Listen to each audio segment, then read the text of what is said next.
Hola chicos, hola a todos, bienvenidos al capítulo 4, manipulación higiénica de los alimentos, parte 2, recuerden que los habíamos repartido, del curso conservación, almacenamiento y manipulación higiénica de los alimentos. Este es el último capítulo, así que vamos a revisarlo.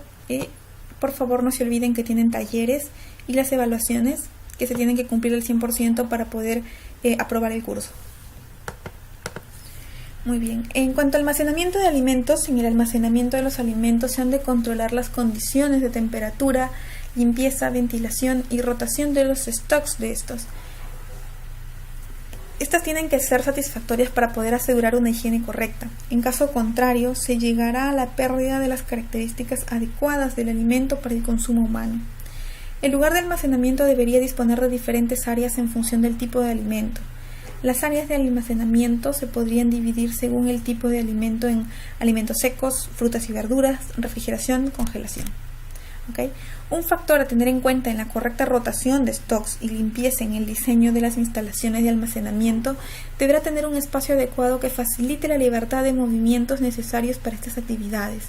Una sobrecarga del frigorífico puede alterar los alimentos perecederos al no dejar que circule el aire frío por falta de espacio entre los diferentes alimentos, ¿no? Es importante tener en cuenta eso. Muchas veces vemos sistemas de refrigeración sobresaturados, ¿no? Y eso de ahí, más allá de lo que podamos pensar de que nos va a conservar más cantidad de alimentos, lo que va a hacer es precisamente lo contrario, ¿no? No nos va a asegurar la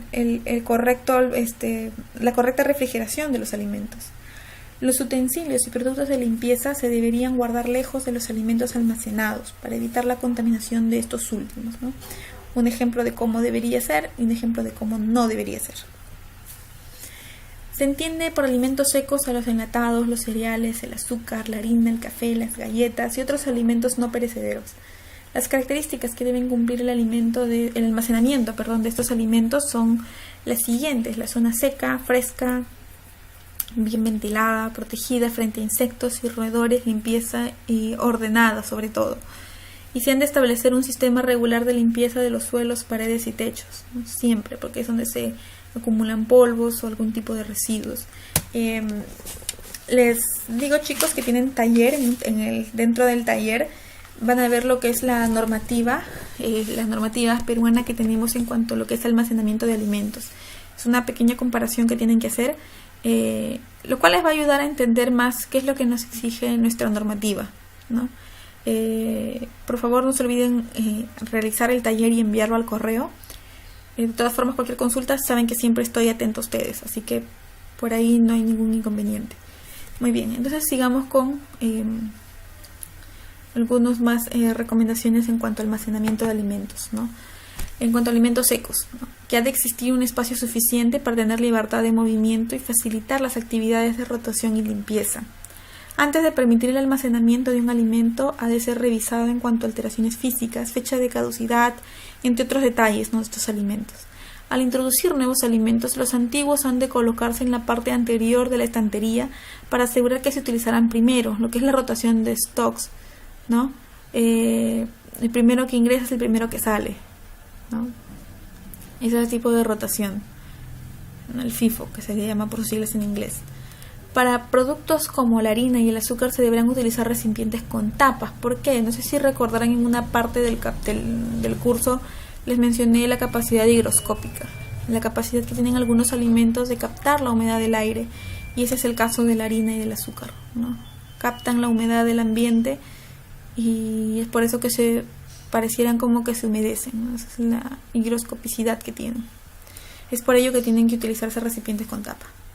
La rotación estricta de stocks reduce la alteración de los alimentos y la infestación por plagas, ¿no? Siempre mayormente los almacenes están más susceptibles a la presencia de roedores. ¿Por qué? Porque solamente están los alimentos, ¿no? En un área de proceso puede haber roedores, sí, o otras plagas, pero el tránsito de las personas como que las ahuyenta. En cambio, el almacén es como que el nidito perfecto para ellas. Entonces hay que tener mucho cuidado con ello.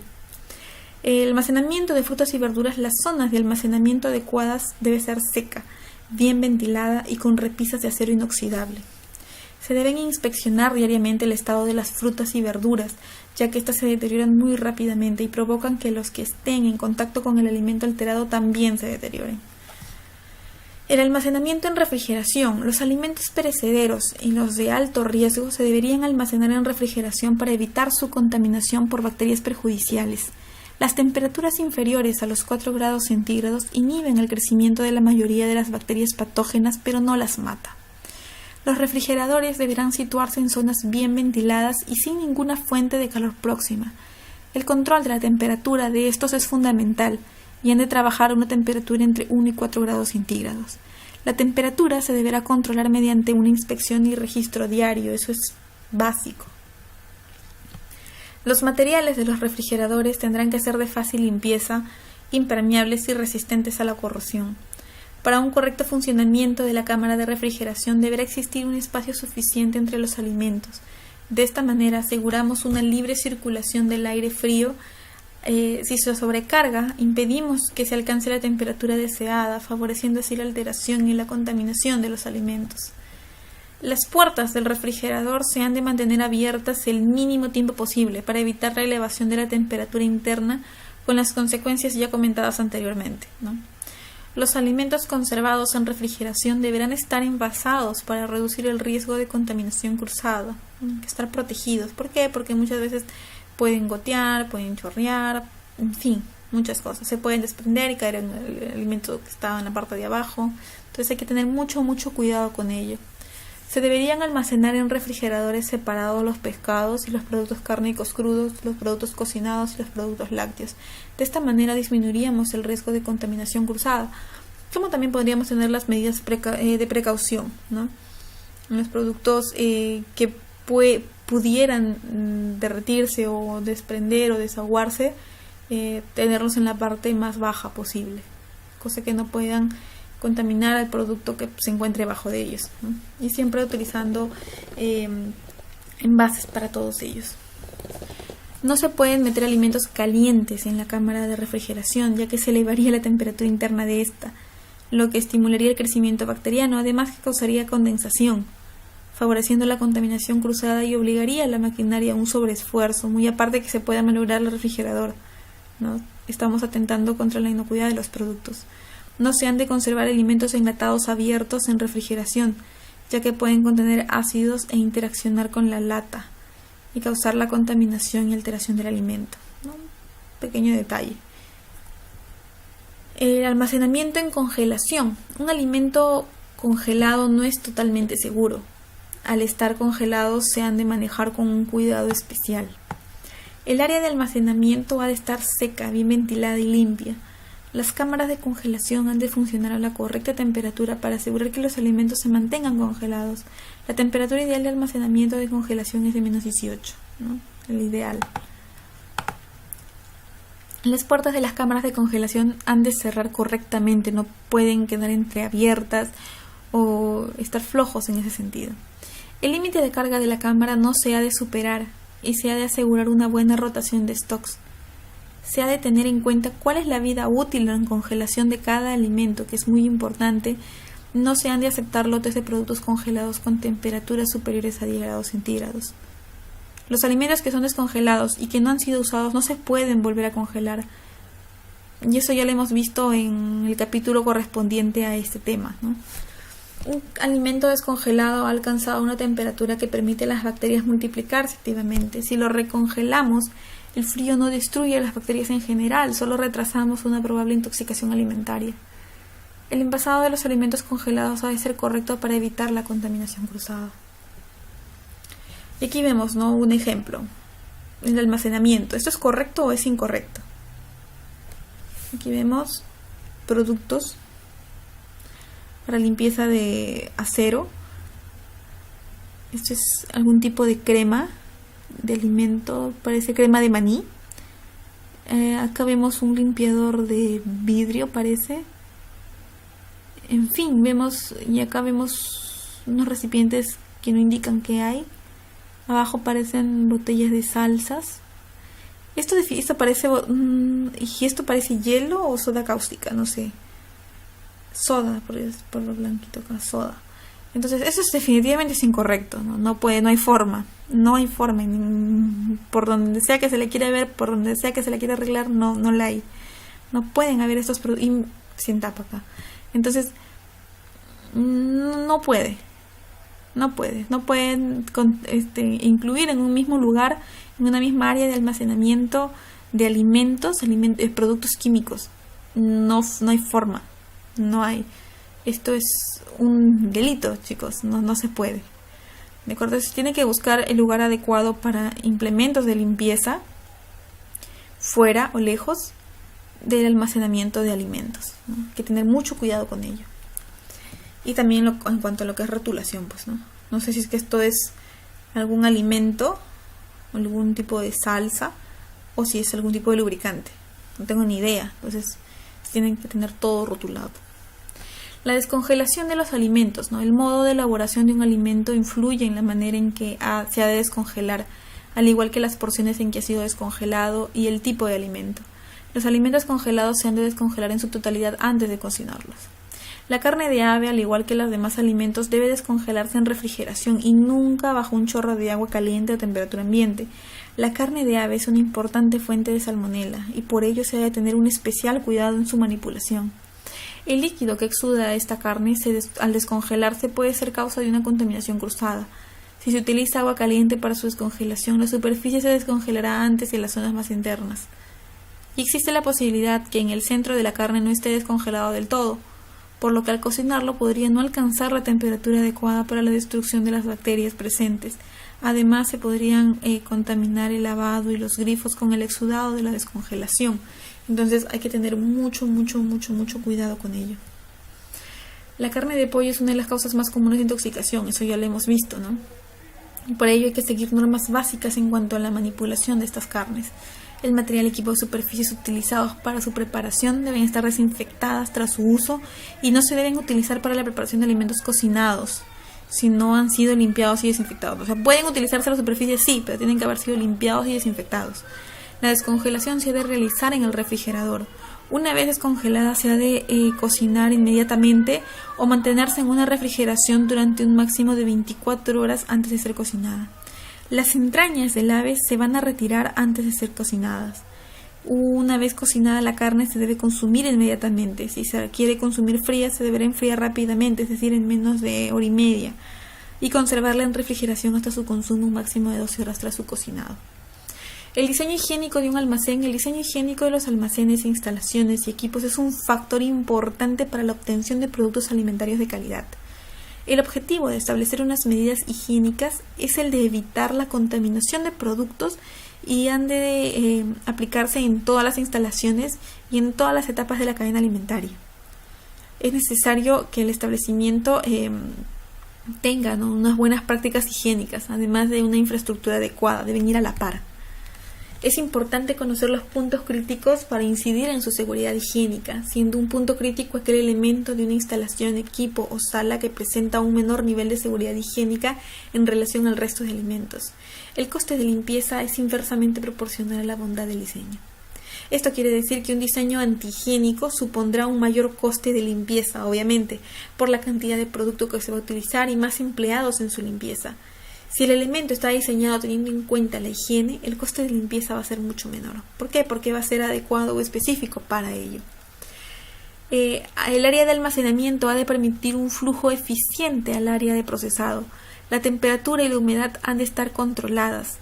Tiene que haber una correcta circulación de aire y una distribución del espacio que facilite la limpieza e inspección. Si el almacenamiento es en frío, tiene que asegurar el mantenimiento de la temperatura requerida, control de registro, tiempo-temperatura, no pudiendo fluctuar por encima de más 1 o menos 1 grado centígrado. Para ello deberá tener un buen aislante y las puertas deberán ser de cierre automático, ¿no? En cuanto a equipos y utensilios, todo el equipo y herramientas que se empleen en la industria alimentaria se han de diseñar teniendo en cuenta su higiene, siempre, y han de posibilitar una limpieza y desinfección rápida, fácil y completa, que es lo más importante. Los equipos de la planta deberían estar situados a 90 centímetros de las paredes para permitir su fácil acceso de las personas y por lo tanto una limpieza fácil. En caso de no poder ser así, el equipo debería tener ruedas para poder desplazarlo y así poder realizar la adecuada limpieza. La naturaleza del material de equipo, es decir, el material de construcción del equipo, ha de ser duradero, no corrosivo, no tóxico y con una superficie lisa, sin poros y resistente a la acción de detergentes y desinfectantes utilizados. Y esto es muy importante en cuanto a la duración que va a tener mi material, ¿no? Los equipos y utensilios deben ser de un material un material inerte frente al producto alimentario, es decir, que no intercambie ninguna materia con el mismo en las condiciones de uso. El equipo ha de ser duradero y resistente y ha de eliminar cuando sea peligroso para el alimento. En cuanto al metal, si el material es un metal, debe asegurarse que sea resistente a la corrosión y a las agresiones mecánicas que probablemente sufrirá al usarse. El más usado es el acero inoxidable, al ser un material impermeable, inalterable, de elevada resistencia mecánica, de nula contaminación de los productos, fácil de limpiar y resistente a la corrosión, lo que le hace el material ideal para esto. El plástico. Si se trata de plástico, se ha de tener en cuenta la temperatura de fusión, ya que podrían disolverse en los alimentos. Hay que tener mucho cuidado en ello. Y la resistencia del mismo, algunos son muy frágiles y podrían contaminar físicamente el alimento. También han de ser resistentes al producto y a los agentes de limpieza y desinfección. Han de asegurarse que no se produce ninguna migración de monómeros o aditivos contenidos en el plástico hacia alimento. Ya hemos visto este tema. En cuanto a los instrumentos o equipos o utensilios de madera, no deberían utilizarse al ser un material muy poroso y absorbente, ¿no? El cual puede significar un nido para lo que son los microorganismos. Es muy frágil y es difícil de esterilizar. Las tablas de corte son una causa frecuente de contaminación cruzada. Deberían ser de poliuretano u otro material que pudiera ser fácilmente esterilizable. Deberían utilizarse tablas diferentes para diferentes operaciones, ¿no? La preparación de carnes crudas y carnes de ave, preparación de pescado crudo, preparación de vegetales crudos, preparación de alimentos cocinados, preparación de productos lácteos. En cuanto a estanterías, deberían ser de metal y recubiertas de un material de fácil lavado. En el caso de estar al lado de las paredes, deberían situarse a más o menos 5-8 centímetros de la pared para que tanto la estantería como la pared se puedan limpiar y desinfectar fácilmente. En cuanto a la limpieza y desinfección de almacenes, la limpieza, hablamos de limpieza, lo que es la eliminación de restos de alimentos, la grasa o suciedad, ¿no? Eso es lo que es limpieza. Es un término aplicable de manera general a todo proceso de higienización, ¿no? Mayormente cuando hablamos de limpieza decimos limpieza y desinfección, pero hay que tener en cuenta que en sí la limpieza es la eliminación de restos de alimentos, grasa, suciedad, y la desinfección es obviamente la aplicación de un desinfectante para reducir o eliminar la carga microbiana, ¿no? Hay que tener muy en cuenta eso. La detersión es la acción limpiadora ejercida por un detergente. Microbiológicamente es una desinfección parcial por arrastre de microorganismos, ¿no? Por arrastre. Se eliminan las capas de suciedad y materias orgánicas. La desinfección es la eliminación de las formas vegetativas de los microorganismos, pero no necesariamente de las esporas. Y la esterilización es la eliminación de las formas vegetativas y de la resistencia de microorganismos. La higienización es la eliminación de los microorganismos hasta niveles no perjudiciales hacia la salud. A veces se denomina operación de limpieza. Nos referimos a detersión y desinfección, 2 etapas. Debido a que si hacemos detersión y no desinfección, quedarán microorganismos residuales que se multiplicarán. Y si hacemos desinfección sin detersión, en el caso de que quedase suciedad, esto no podría ser de abrigo para proteger a los microorganismos y sería un medio de cultivo para ellos. Es importante siempre hacer la limpieza correctamente, una remoción de los restos que han quedado. ¿Para qué? Para que pueda tener más... pueda ser más efectiva la desinfección. ¿Por qué? Porque si no se crean capas o biofilms que se llaman. No sé, han visto a veces partes medias mogosas dentro de algunos tipos de superficies o de utensilios.